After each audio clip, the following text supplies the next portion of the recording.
Thank you so much for joining us for these conversations, which are going to be convened by the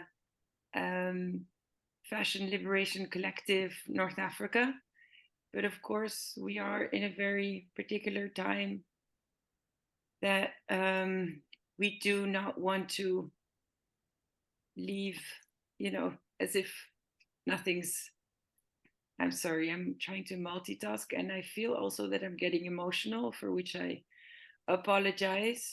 So yes, again, we so with the Liberation Collective have been discussing whether we would go ahead with this conversation or not. And we do feel that, especially in these times, it is important to get together and discuss, and to especially keep the conversation going. I think, if anything, there's an incredible danger of getting, polarized, especially if we stop the conversation. So, but we do ask everybody to be mindful, to come from a place of empathy and compassion, to be respectful. It's a very complex situation.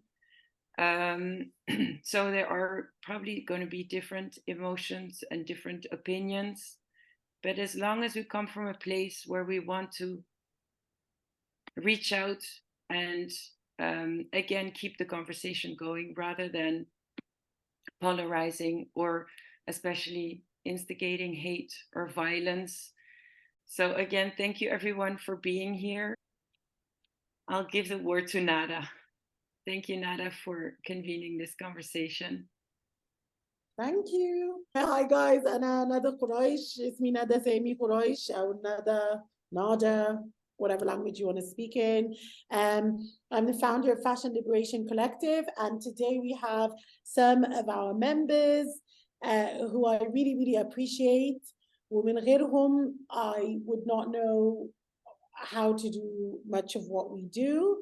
So we have Tomiet, or Tommy, Wahran Fashion Week, and Al Mustache, who's the founder of Ardak brand. And we have the amazing May Qasim or Qasim, I'm really bad with, who is the founder of Satcher. And we're going to hear about these brands. But because of the current atrocities or the current happenings in Palestine and Israel, we are going to need to take a moment and address this in a calm and academic fashion. For those that speak Arabic, بالنسبة للي حاصل في فلسطين حاليا حوالينا، احنا محتاجين اكيد ان احنا لاخواتنا الفلسطينيين ولاسرائيل لازم ان احنا نعترف باللي حاصل، ولازم نتكلم عليه بطريقة هادية وطريقة أكاديمية.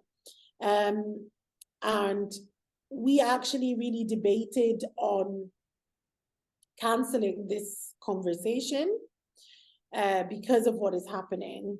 And we've canceled quite a lot of individual events or conversations. I know I have, I know other people have. I know, for example, Cairo Design Week is being postponed because of what is happening.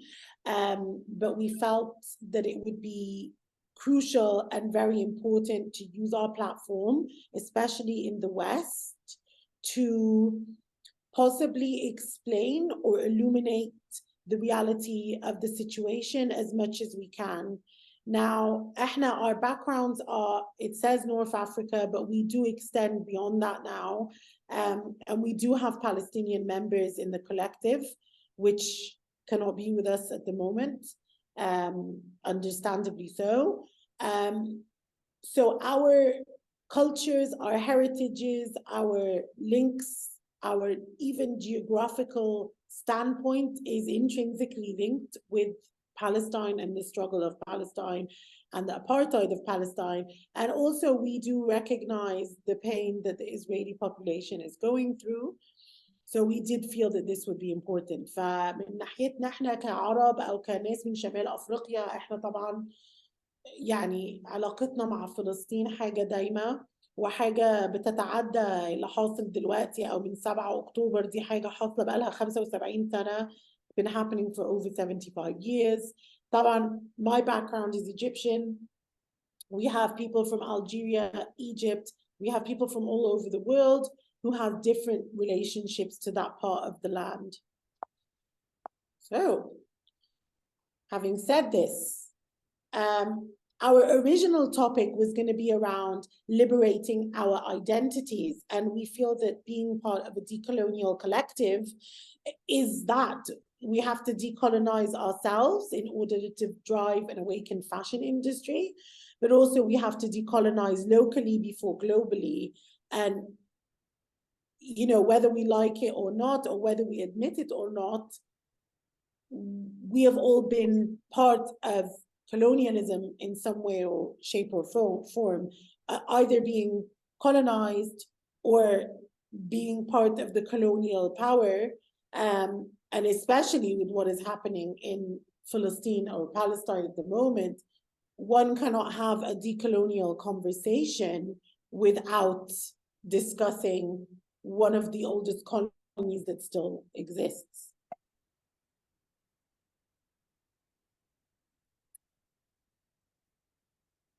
So some people ask me on multiple platforms, why would you speak on Palestine, or why would you go to a protest, and why would you bring it up as a topic of discussion? What does it have to do with fashion? You know, what is the point of speaking about it? You are very polarized. You're not giving an equal voice to the Israeli half, etc., etc. And I'm sure a lot of you have a lot of questions around this. وليه احنا نتكلم على فلسطين؟ ده سؤال بيتسأل كتير قوي للناس اللي هم مش من الجزء بتاع العالم بتاعنا. So this happens a lot when we have a lot of Western, well, people from Western media or the West who don't understand why decolonial collectives or why academics like myself need to speak about Palestine, or why we seem biased in a way. But the facts, for people that don't know what's going on, although I think people who are here know what's going on, for the past 75 years, Palestine has been, you know, an apartheid state. It has been colonized. It has been, the people have been brutally ethnically cleansed. And I don't think people understand the terminology. So when we say ethnically cleansed, it means that you are removed from your country, or that ethnicity is almost eradicated from a space. So it does not necessarily mean that it's just a simple, you know, it's a brutal act of killing all the people of that ethnicity, but even displacing them from their home or native land is an act of ethnic cleansing. So I just want to make that clear. Now, what has happened since the 7th of October? This has been part of a series of attacks on Palestine for the past 75 years. Now, why we need to bring it up is because the difference in narratives in terms of a decolonial perspective, the difference in narratives in the West is very biased in the media, although the people have spoken. So the people have come out in their hundreds and thousands and protested to protect Palestinian rights, but also to protect the children of Gaza, to protect the vulnerable, the women. And so that's why we need to speak about it. You cannot be decolonial and you cannot claim to be studying decoloniality without looking at anyone who is marginalized and is part of an apartheid state, you know, and look at it and look at how unequal it is.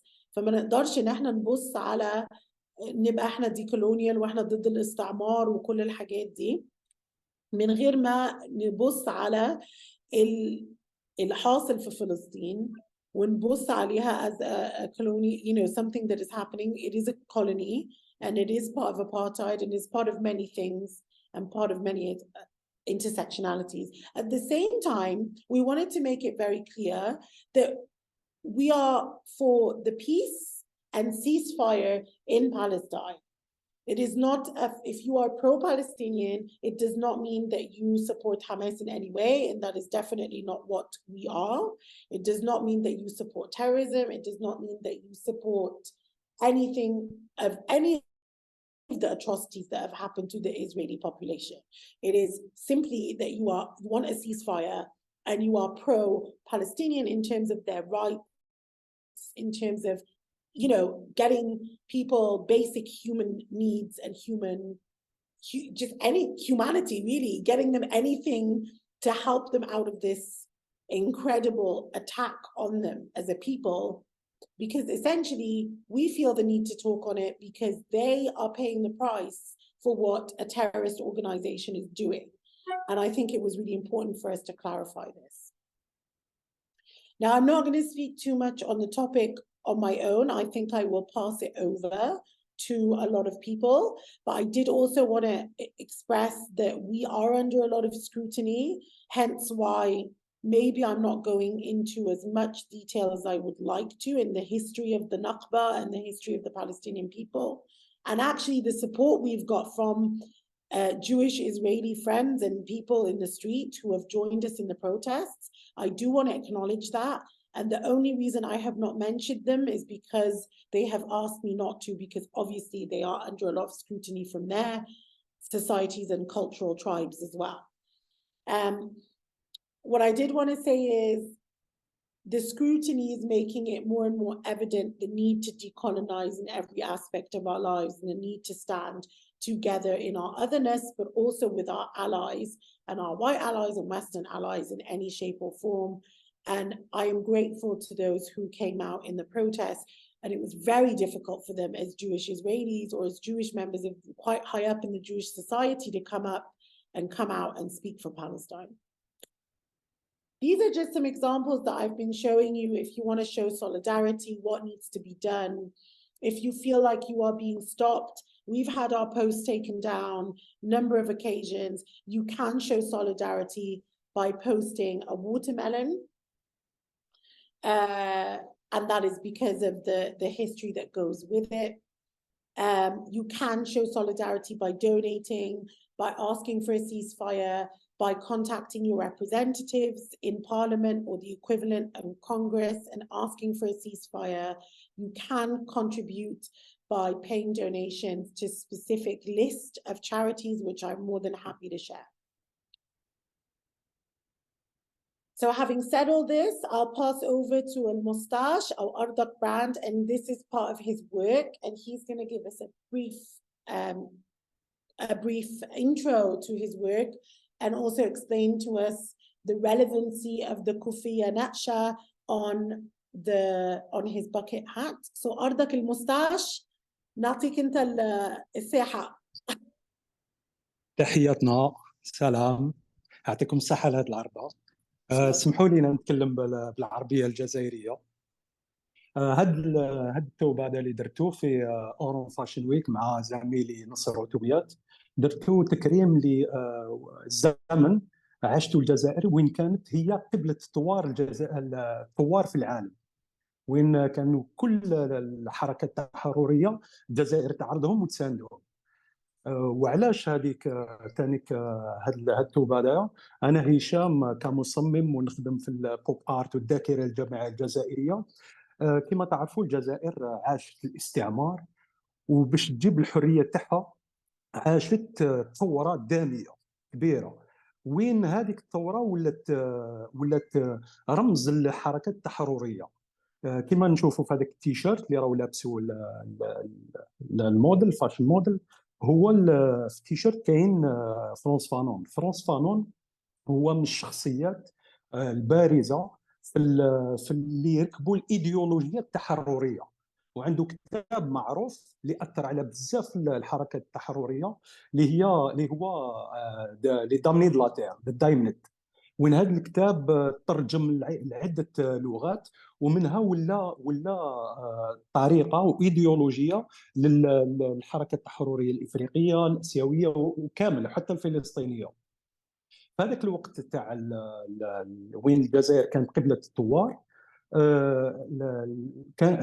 كان برين ستورمينغ على كيفاش يتحروا الناس وكما تعرفوا الجزائر عاونت بزاف في مشوار التحرر الفلسطيني، وين كيفاش اقامه الدوله الفلسطينيه، والجزائر عاونتها وتونس ثاني، وهي راهي نقولوا خطوه ومن خطوات وين حتى فلسطين شاركت دخل النص في القبعه تاعو، في البوب تاعو كاين خدمت على الكوفيه، درت معمره لي باتش وورك تاع معظم الحركات التحرريه اللي كانوا في الجزائر، وكاين في لامونش تاعو كاين معظم الحركات الثوريه تاع فلسطين. ثم كاين جهه راهي خاصه مخصوصه لفلسطين. التوب اقتبسته من تشونغاي حنا في شمال افريقيا اللي هو الدنقري في تونس. هذا تشونغاي هو لباس اللي كانوا يلبسوه العمال في لي دوكار في الميناءات اللي كانوا يرفدوا ويحملوا، اللي ولاو من بعد رمز اللباس العاصمي الجزائري وحتى المدن في الجزائر البحريه اللي على الشمال. وكاين السروال اللي هو مقتبس من السروال الاصلي هكذا، وشنو من بعد بطريقه عصريه وبروموز هكذا تاع ستريت وار باش نجبدوه الشباب. وهذا يتسمى شغل تعبير تسمى طريقتي باش الحركه الفلسطين ومعظم الحركات التحرريه في العالم. وهذه وشكرا. الموستاش said obviously this is actually an old collection, so it's not like this is just, you know, this is something that I'm married to an Algerian, but this is something that our region and Algeria, especially because of the 133 years of colonization that they went through, and actually a lot of ethnic cleansing and a lot of eradication by the French colonial armies, whether it was via psychological battalion or via physical battalion, have always felt a really close kinship with the Palestinian cause, because it is very similar when you look at the losses and you look at that kind of unity around it, but also the length, you know, the sheer length of the colonization that happened in Algeria was unprecedented. And it is unfortunate that this seems to be, you know, it is repeating itself in terms of the colonization of Palestine. So what El Mustache was saying, that this was built on, even the silhouettes were built on traditional Tunisian fishermen, kind of a North African fisherman attire. That's why they are like, that's why you have the dropped hem, you have like all of these things. So it's an homage to the traditional wear of the region in terms of fishermen and people that worked in the ports, etc. We then have all the patchworks, which are from, all the patches resemble different freedom movements or different liberation movements from Algeria, but also he said on the other side, it's dedicated to different freedom movements and liberation movements and collectives from Palestine. Hence why as well, the bucket hat has the kufiya pattern on in homage to and in solidarity with the Palestinian people. The t-shirt also has Frantz Fanon, which, as decolonial scholars will know, wrote The Wretched of the Earth, and obviously, you know, numerous texts. But Frantz Fanon, in terms of the context of Algeria, is a really important person, because he actually left his original calling and, you know, became very, very part of the Algerian freedom movement. And also in Algeria, there are schools, you know, roads named after him. So him being on the t-shirt and the color blue, and the silhouette being this traditional fisherman, you know, kind of homage, as well with the patches which represent all of the freedom movements in Algeria and Palestine, is a really, really beautiful culmination of how fashion can almost, not silently, but can subtly show solidarity and decoloniality, but also solidarity with Palestine. And this, like I said, you know, was done a number of years ago. So yeah, I think it's really beautiful. So thank you, Mustache. I'll move on. Oh, sorry. So we should have done this earlier, but I didn't. I got a bit carried away. So yeah, I'm Nada. You all know now. Hi, hi, hi. But I'm also part of the Global Fashioning Assembly with Angela, which is something that we put on a year ago now. Yeah, am I right? I think it was a year ago. And I'm also a fashion academic creating equality part at FACE in the UK. We are Black and Brown academics, fashion academics. We are very heavily involved in exhibitions, etc. And actually, the head curator of one of the exhibitions that I'm putting on, Dr. Sarah Hume is here today. I think she was earlier. And we are also the North African hub for RCDF, which is Angela's baby, I'd like to say. But I'd like to just point out, we have moved beyond North Africa now. We actually are just now Fashion Liberation Collective, because we actually have people from all over the place, which is good. Now, without further ado, unfortunately, we do have some amazing members. Tommy is here, so I'll let him introduce himself shortly. But before that, we have Zainab Ashoubi, who is our main, like, head of our Moroccan coalition, if you will, who cannot be here. We know, obviously, the devastation that happened in Morocco. She was directly affected by the earthquake, which was really, really unfortunate. She's still working. She's still trying to, you know, do everything she can in a decolonial space. We also have Kiram, and I'm really bad at saying names, Kiram Decolonial, who is Palestinian and Armenian, but lives in Egypt and France. And he's a dear friend of more than just me, Maïs as well, and a lot of our other Egyptian members. He was in Palestine when this was happening, although luckily not in Gaza.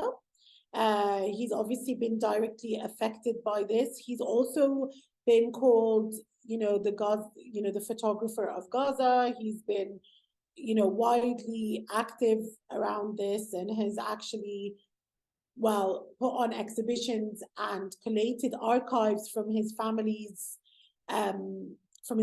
photos, and has a beautiful body of work around Gaza and Gazians.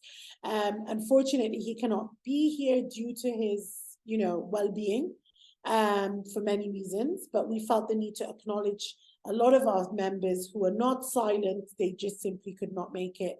We also have some work here, which is I'm not a brand, I am a human being, by Spike, one of my colleagues at Cardiff Met, and a Welsh decolonial artist. And we do teach together collaboratively in solidarity with Palestine and other apartheid states. So he couldn't be here either. But I will let Tommy introduce himself for Wahran Fashion Week, since he is here. So thank you, Nada, for the presentation. Thank you for the invitation. Thank you for inviting me and Mustache. So today we are together to represent Ethiopia and Oran Fashion Week. So Oran Fashion Week is an event that embrace between modernity, between the ethnic fashion, and giving values to the identity and the heritage. Our objective is to promote for the culture, for the identity in the world.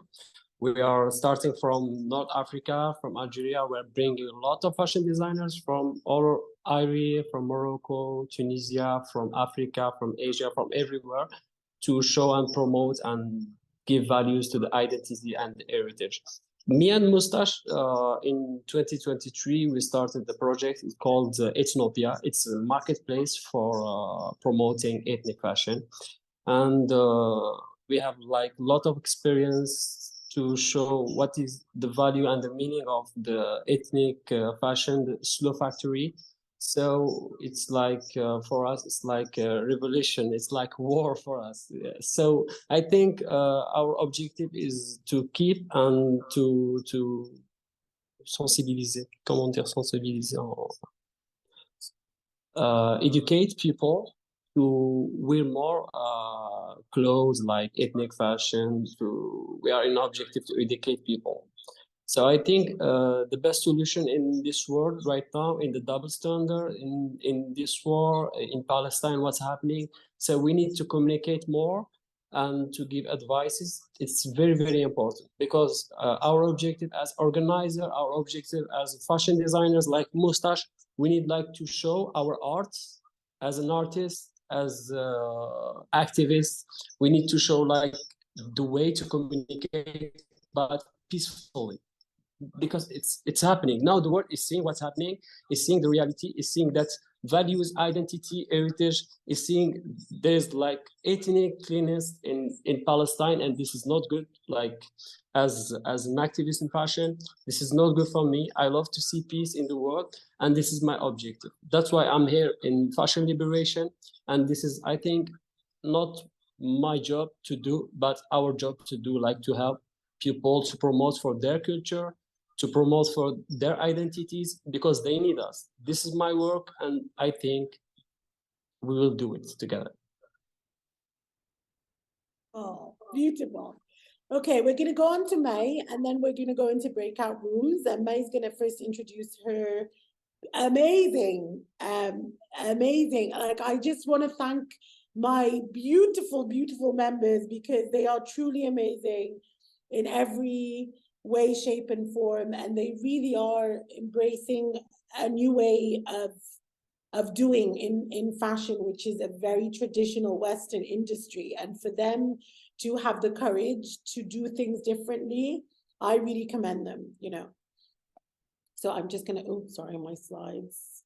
Oh, these are some of our other members, but I'll come back to them, you know, but just like, sorry, because we gotta like, remember that we're running out of time. So I will let May introduce, and just let me know if you want me to change the, like, go on to the next slide, let me know, okay? Sure. First of all, thank you, Nada, and thank you, you know, for creating this collective. You know how excited I am about it and about all the work you do. And thank you, Angela, for giving us the space. And I always say how happy I am to meet the rest of the colleagues that are being, you know, disruptors and agents of change. And even before this whole drama happened, I think we're all very aware of how much, so much needs to change, not just in the world of fashion, but, you know, in general. So Satcher, let me just tell you very briefly what we do. And thank you, Nada, for constantly supporting us and for reminding us why we're doing it. We're a sustainable, ethical brand coming out of Egypt. We do fashion that aims to talk about mental health by promoting and advocating for the causes of marginalized communities. I'm a psychologist, actually, nothing to do with the fashion world. And my husband and co-founder actually he's a doctor who then went into the world of the United Nations and then turned fashion entrepreneur. So we've been all over the place, you know, and I think that's where our social advocacy part comes in. And we wanted to create something, and that's why our slogan is called Fashion for Healing, because fashion is traditionally known to really do a lot of harm. And we wanted to turn that around and actually have it create good in the world. And that's why we chose Satcher. If any of you guys know what Satcher means, it's the Latin word for sacred. And we chose that because we do believe that everything is sacred. You know, humanity is sacred, our planet is sacred. So we really wanted to focus on that. So next slide, please.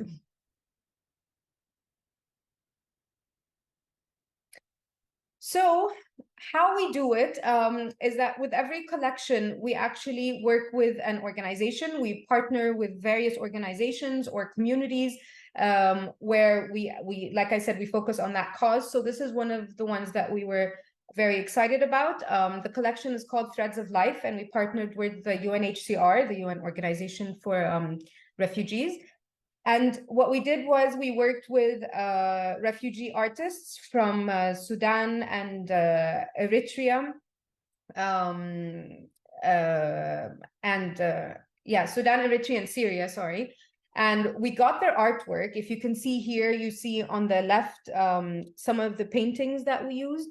And we turned them into upcycled pieces. And we really wanted to represent their identity, where it's not often, you know, people don't really know what's behind what they draw. People look at their paintings and they think, oh, this is nice, or the colors are nice, but they don't really understand what they do and why they do it and why they paint things like that. And for example, like, we also did a lot of storytelling with this collection, but, you know, I don't want to take up too much time. A lot of the stuff is already online, but just to give you an example of one of the stories, on the right, you see this scarf with a girl, and, you know, she has her hands like this, as if it's almost a gun. She's pointing a gun at herself. This was a young girl from Eritrea, and she drew this because in Eritrea at 15, girls are forced to go into the army. And that was one of the reasons why they actually fled, because she did not want to be forced to go into the army, and she didn't want to hold a gun or actually cause harm to others. So she said, you know, if anybody is actually going to, if I'm going to hold a gun to myself, I'm gonna hold it myself. Nobody's going to really force me to do that. And then she was, you know, if you look at this painting, you could really see a lot of like determination and power in her face. And that's what she really wanted to portray, this strong, empowered woman that's not going to have anybody force her to commit violence. So it was a really, really powerful stories. And a lot of their stories were very powerful and inspirational. And that's what we wanted to do as a brand, that we can actually have people wear clothes that have meaning, that have a story, and that can create a conversation. So yeah, next slide.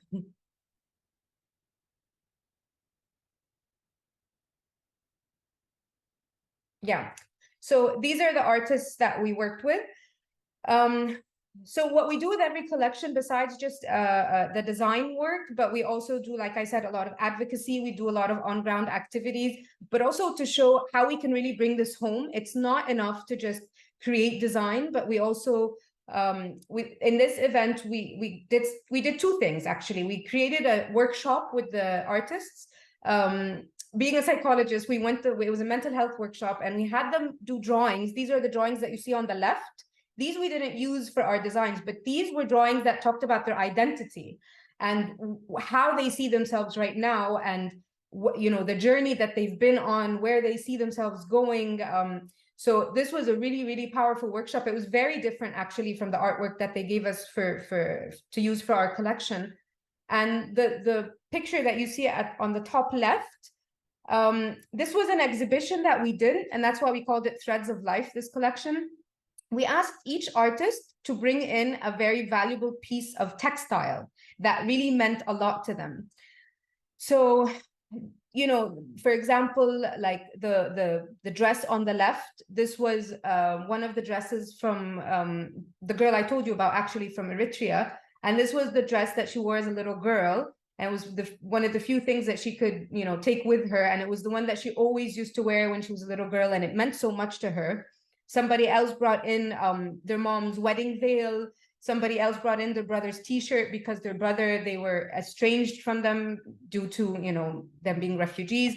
They were very, very touching stories. And it was really we were trying to bring this to light, to really show people what their identity is, you know, not was, but their journey is so unique, you know, and it's so inspirational, and they really hold on to their identities, even if they're in a different country, no matter what's happened to them. So this was a really good exhibition. Next slide, please. Yeah. So this, I just wanted to really briefly show you guys, because of a lot of what we were talking about actually a few minutes ago. This was, so on the left is actually from one of our first collections. We use a lot of calligraphy. And this was our way of trying to bring in our heritage, using beautiful calligraphy, using drawings that really represent our culture. So the t-shirts on the left actually were from our first collection, and the picture on the right is from our last winter collection. And so the ones on the left were actually quite controversial, especially the black one, because people found it very threatening, you know, especially people that were not from our part of the world, to be very, you know, transparent about things. They were like, oh, this really feels like, you know, it belongs to a terrorist organization, or it's something, you know, reminiscent of Allahu Akbar and things like that. As a brand, we are based in Egypt, but we also sell internationally, like in New York and in other places. So we were very conflicted, and we're like, you know what? We're going to wear it proudly, and we're going to, you know, actually, let me tell you the quote. This is a Rumi quote from Jalaluddin Rumi, the Sufi poet, and it says, "Don't lose hope, my heart, for miracles dwell in the invisible." And so the whole idea was that it's supposed to be inspirational, and yet it was perceived in such a different way. But it was really a decision of ours. We're like, we're gonna, you know, put it out there, and we're gonna be proud of our heritage and proud of what it says, and actually try to change that narrative. And we continued with that calligraphy even later on in some of our later collections, like in Sacred, as you can see. Next slide. I'm gonna go faster because I feel like you know, I could talk on and on and on, but I know that, you know, we have a lot we want to cover. So so this is the last collection I'll talk to you guys about, and this was one of our latest, where we actually did upcycled lifestyle products. We worked with an organization called Mashrua Saida, which in Arabic means the Happiness Project. And they work in marginalized communities all over Egypt. And now actually they were just in Lebanon, where they work on like painting buildings, working on beautifying communities that are impoverished, and also working on their infrastructure and things like that. So so we partnered with them, and we worked with a community in a place called Hesa Island in Aswan. It's one of the last Nubian communities that are around. This island is an extremely remote island. Not a lot of people even know it exists. They, of course, have their own Nubian language. And that is, again, like we did with the calligraphy, we wanted to really bring that language out there, because even the people of Hesa themselves rarely speak this language anymore. It's a dying language. And we put on our products, Isi Kidi Boringo Biltasi. That took me a very long time to be able to pronounce. But basically, because we're so focused on mental health, so this phrase really means that this is how they talk about mental health or resilience, really, where they say it translates into the drowning water from which I've emerged. And that was something when we talked to them about, how do you guys talk about mental health? How is it represented in your culture? And this is what they told us. So yeah, next slide, please. So we were really inspired, of course, you know, but by all the motifs that we found on the building, by all the colors. You know, the Nubian culture is very much filled with colors and geographical motifs, geometric, sorry. So we use that a lot in our products that I'll show you on the next slide. These are some photos, obviously, of the island and the people. So yeah, so we created 4 different products: the bucket hat, the bottle holder, and then earrings and keychains. These are all upcycled and made out of organic Egyptian cotton. So the whole idea was to really bring this culture into the spotlight, and in a very different way, and in a way that can be relatable, and in a way that actually people start to realize, oh, there's actually a language I didn't know about that exists, that is so representative of this community that people don't know about. So we really wanted to, you know, make it actually live a little bit longer. So I think that's it. I don't know if there's another slide. Yeah. So yeah, thank you very much. That's it for Satcher. Amazing. I don't know where to, like, we need like 20 hours. Like, just. I know, I'm saying there's so much more I could say, and I'm, you know, but yeah, I think. But you know what, we're gonna go أرضك مستاش لو تقدر بك تفهمنا وش كاين في slides, and then we were gonna do breakout rooms, but I think once أرضك is done, I think I want to just pose a general question to everyone and get people. نخلي لك الوقت ترجميه، نخلي لك ثم نحضر ومن بعد نخلي لك الوقت ترجميه. خير. لا احضر كومبلي، عندنا 10 دقائق هكذا، ومن بعدنا نترجم وبعدين ناخذ الاسئله. يا مزيك. Okay, so I'm gonna let Mustache take over, and then I'll translate like we did last time. Okay. صحيتوا مرة أخرى، يعطيكم الصحة. أنا هشام قاوة، مدعو المستاش، فنان ومصمم. نهتم بالثقافة الشعبية والذاكرة الجماعية الجزائرية وعامة تاع شمال إفريقيا.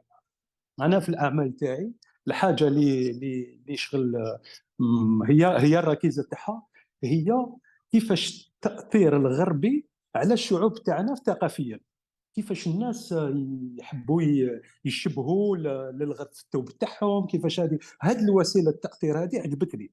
وانا قلت كيفاش نقدر ندير العكس، كيفاش انايا ناثر على شعوبنا ولا على الشعوب الاخرى بصح بالثقافه تاعنا. ما شغل كيفاش نعكس. هي من المشاريع تاعي كاين المستاش في الديزاين، في جرافيك ديزاين، وكيفاش نخدم على الذاكره الجماعيه، الثقافه البوب ارت الجزائري. وكاين العلامه تاعي هذه ارضك اللي عندها عامين انا حطيتها في الاسواق. هي ارضك هذه جاي من كلمه تاع الارض، والشعار تاع العلامه هو اخدم ارضك. حب يقول كيفاش تقتبس من اللوكلي، من الواقع تاعنا الجزائري كثقافه. كما تعرفوا باللي الثوب هي رمز الثقافه، وثانيك وسيله واحد يجوز بها نقولوا ميساج. ثم انا ارضك هذه من ثم اللي بدات المغامره، واخدم ارضك ثم خدم لوكالي. بديت المشروع تاعي. نكست سلايد. اوكي هترجم باك هذه عشان ما ننساش. المستاش وش اسمك تاني عشان انا I always forget. هشام قاوة. هشام قاوة صح؟ صحيت؟ صح سوا. Okay, so المستاش's actual name is Hisham Gawa, which I never remember because I just call him al-Mustache. But basically he is more than just a graphic designer. He's a self-taught graphic artist and multimedia artist. I think you've also been a presenter. Like he's quite a creative beast, really. He's done a lot in a lot of different formats, but he really embraced the modernity of graphic design and brought it into things that were seen as more traditional in terms of like the fashion aspects. That's why he has that lovely mix of traditional, or well, I really hate that word, but we're going to use it because that's all we have, unfortunately. But traditional silhouettes, and that's how Ardak was born. So he explains that Ardak, the brand, means your land, but Ikhdim Ardak, which means like work on your land and work on. Now, land as well could be taken as a metaphor of work on what is yours and work locally. So how do we build our locality in this global kind of Western dominated field that we live in? So it's a really beautiful concept, whether it's, even just the Franco-Arab, as we say, like the translation of it being Ardak, and just there's no vowels in there apart from the A, but there's no kind of phonetic implication. There's no translation of it being translated into the Western hemisphere as being land. It is simply Ardak, and it's local, and it's authentically Algerian in every shape or form. And you can see even the hand holding, the logo of it as well, is very to the point, and it's really something that is local and culturally informed. So I'll let him go on to the next slide.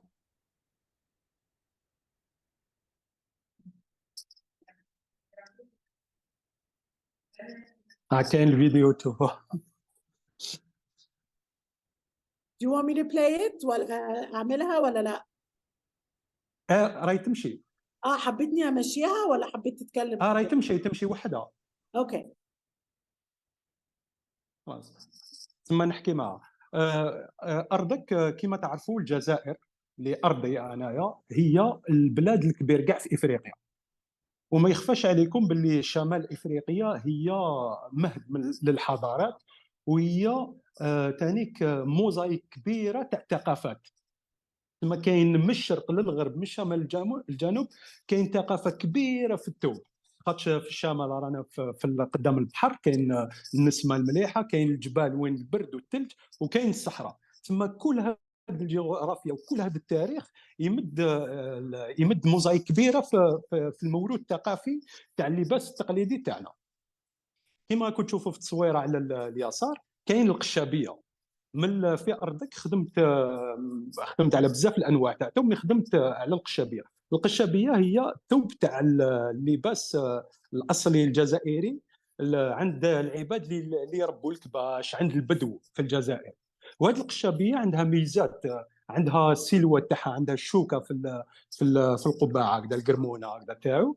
وثانيك جايه شغل نصف في الدراع هكذا، كيما نصف الساق، وتجي نصف في الدراع، وجايه في قهويه. انا واش حبيت ندير؟ حبيت هذه السيلوات هذه نعاود ندير لها تكريم ونعطي لها صوره جديده، باش حتى الشباب دوكا اللي راهم يلبسوا ستريت وار، اللي راهم يلبسوا اللباس هذا اللي راهو عام كاع عند الشباب في العالم، حبيت ندخل هذه القشابيه في الستريت وار. وفي الفيديو اللي راكم تشوفوه هنايا هي فيديو تاع العرض اللي درته مع نصرو في الاورون فاشن ويك، وين درنا تكريم للقشابيه ودرنا تكريم اللي يربوا الكباش، خاطش دوكا في الجزائر اللي يربوا الكباش مازال يلبسوا القشابيه. تما كيفاش نميكسي بين المودرنيتي هيريتاج وهذا التكريم اللباس التقليدي تاعنا في الفيديو اللي تشوفوها.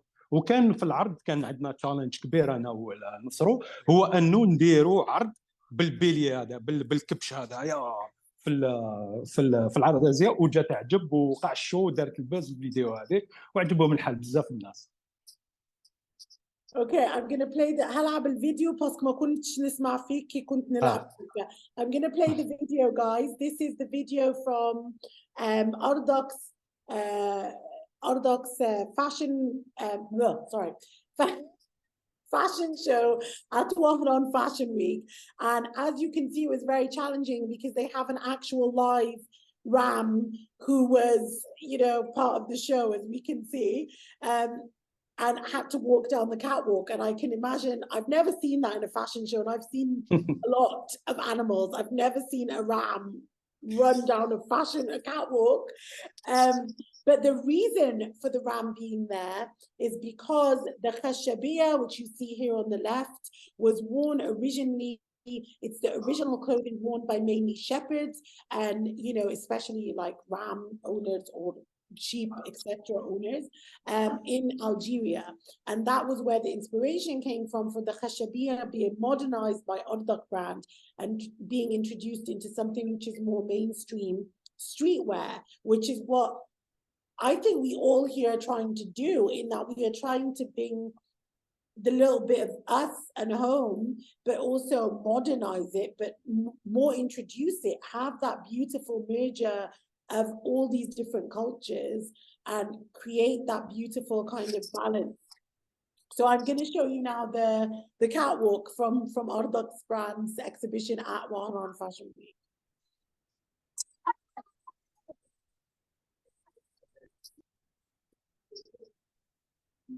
Okay, there you go. And that was also DJ Snake, Disco Maghreb, which has its own whole other decolonial aspect and its own links with Wahran and DJ Snake is half Algerian, but that's a whole nother conversation, music and decoloniality. Right? So, and this is actually the women's, I'm guessing, mustache. هذه ديال النساء, which is هذه هي. ومن بعد هذه القشابيه درت لها ديكلينيزون رايحه السبورت وير، ستريت وير، وفي الوان مختلفه.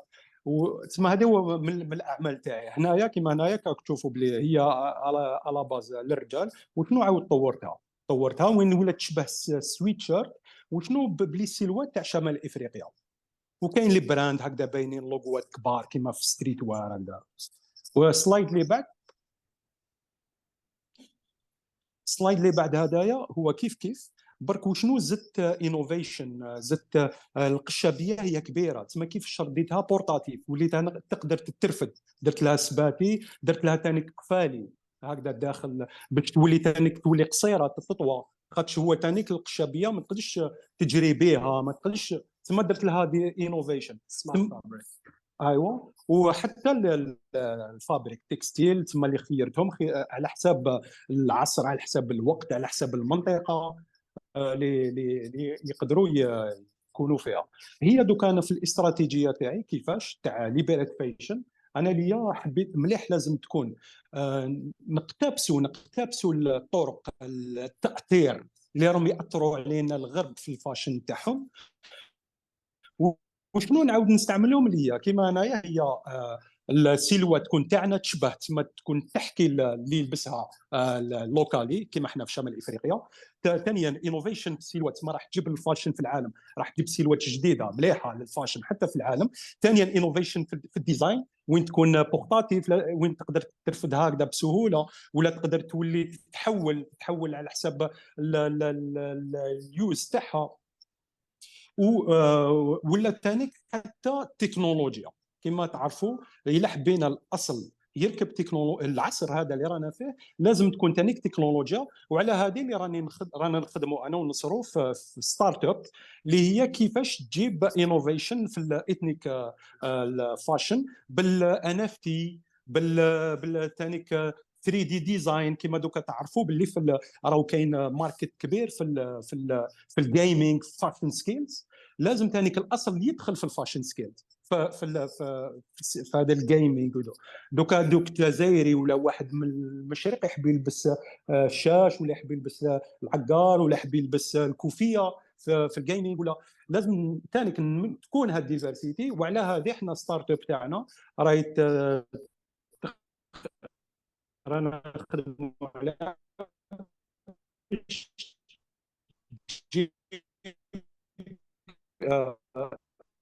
يجيب الديفرسيتي في الفاشن، من ملاير الشعب. كاين ملايين الثقافات، كيفاش الثقافات يجيبوا اضافه في الفاشن. وين هذا الفاشن راهو كاين الغرب هو اللي مأثر عامه على الفاشن. وين هذا الجين تي شيرت راهو خلاص ولا شغل هو لا نورم. حنا دوكا كيفاش نجيبوا اضافه لهذه. شكرا. Okay, so let me, before I forget all of that, because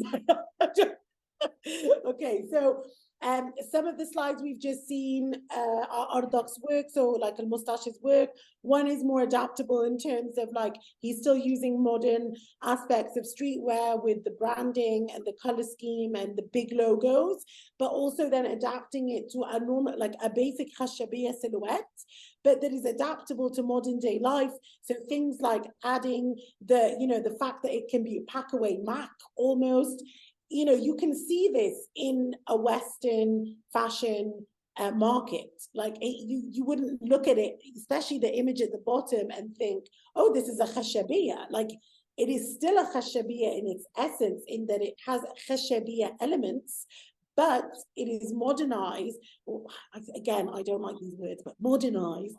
It's westernized enough to fit into an international market. And what Al-Mustash was saying was that what he really wants to achieve via Fashion Liberation Collective is not so much like, not always just the decolonization of our region in terms of fashion, but also looking at the influence we have. And we actually had a really interesting conversation between the Fashion Liberation Collective members, in that is what we are trying to do decolonial, or is it actually trying to influence via new technologies, 3D media, NFTs, the metaverse? Is there a way by using that we can decolonize whilst also influencing Western markets in terms of fashion? And through that, what he wants to achieve is influence the Western market and the Western consumer, and introduce our cultures that have been eradicated and erased and altered and all of these things, even if it's in the mode of what he used as a really good example, being if someone wants to wear a shesh or a head wrap in a game, it is normalized and it is not seen as ethnic fashion or Algerian fashion. It is just seen as fashion, and it's equitable to, for example, Western fashion names such as Chanel and Versace and all of these things that we are more familiar with.